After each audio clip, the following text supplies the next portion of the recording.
Il PNR dedicato all'agricoltura, grazie al governo Meloni, passa dall'iniziale stanziamento di 3 miliardi e 6 voluto dal precedente governo agli oltre 8 miliardi e mezzo attuali.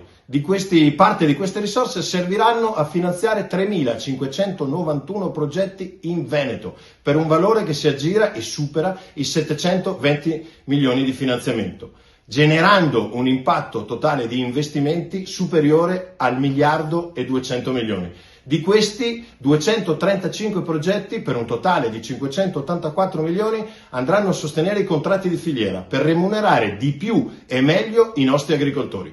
Un'altra parte importante la giocheranno gli 403 milioni dedicati al parco agrisolare per finanziare pannelli solari sui tetti delle stalle e dei capannoni senza consumo di suolo. Questo per agire sui costi di produzione. Stimiamo infatti che a fronte dell'investimento di 403 milioni il risparmio netto per gli agricoltori nei prossimi 10 anni supererà il 1 miliardo e 2 in energia.